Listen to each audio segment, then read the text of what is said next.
Hello, I am Shreya and welcome back to my channel. After a long time ago, again I am starting to shoot videos. The last long video was the day out of 1st January. Then the last 9 months was very bad for me. Okay, leave it and concentrate to Durga Pujo. I will try to post videos and mini blogs again. Durga Puja তো চলেই এলো, কলকাতার পাশাপাশি শ্রীরামপুরেও কিন্তু ভিড় খুব একটা কম থাকে না দুর্গাপুজোয়। তাই ঠাকুর দেখার শেষে আমরা যখন ডিনার করব ভাবি বা লাঞ্চ করব ভাবি, তখন আমরা একটা সুন্দর ক্যাফে বা একটা রেস্টুরেন্ট খুঁজি। আজকে তোমাদের শ্রীরামপুর স্টেশনের সামনেই একটা ক্যাফে কাম রেস্টুরেন্টের খোঁজ দেব, যেখানকার অ্যাম্বিয়েন্স খুবই সুন্দর আর সাথে তাদের হসপিটালিটিও খুব সুন্দর। আর তার জন্যই সকালবেলা উঠেই I complete my skin care and তারপর একটু হালকা মেকআপ করে আমি বেরিয়ে পড়েছিলাম শ্রীরামপুর যাওয়ার জন্য। বাইরে ভীষণ গরম আর তার সাথে প্রচুর রোদ উঠেছিল, তাই এইভাবেই বেরোতে হয়েছিল। Then I do some shopping for my family and তারপর আমি সোজা চলে গেছিলাম ওই ক্যাফেটাতে।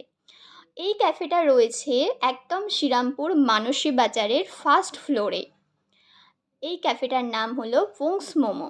একদম শ্রীরামপুর মানসী বাজারে ঢুকে গিয়ে ওই দেখো তোমরা একটা লিফলেট দেখতে পাচ্ছ নিশ্চয়ই, আর তারপর সিঁড়ি দিয়ে উঠে গিয়েই তোমরা পেয়ে যাবে এদের আউটলেটটা। আমি এখানে নাম্বারটা শো করে দিলাম, তোমাদের যদি মনে হয় ওদের সাথে কন্ট্যাক্টও করে নিতে পারো। আর এখানকার অ্যাম্বিয়েন্স এতটাই সুন্দর এবং এতটাই ফটোজেনিক, তোমরা দেখো নিশ্চয়ই তোমাদের ভালো লাগবে। সিটিং অ্যারেঞ্জমেন্ট খুব একটা নেই, হার্ডলি এখানে 3টে সিটিং অ্যারেঞ্জমেন্ট আছে, বাট এখানকার অ্যাম্বিয়েন্স ভীষণ ভালো আর ফুড ভীষণই অ্যাফোর্ডেবল। আর এই দেখো এখানে ফটো তোলার জন্য তোমরা এরকম একটা অ্যাস্থেটিক ওয়ালও পেয়ে যাবে।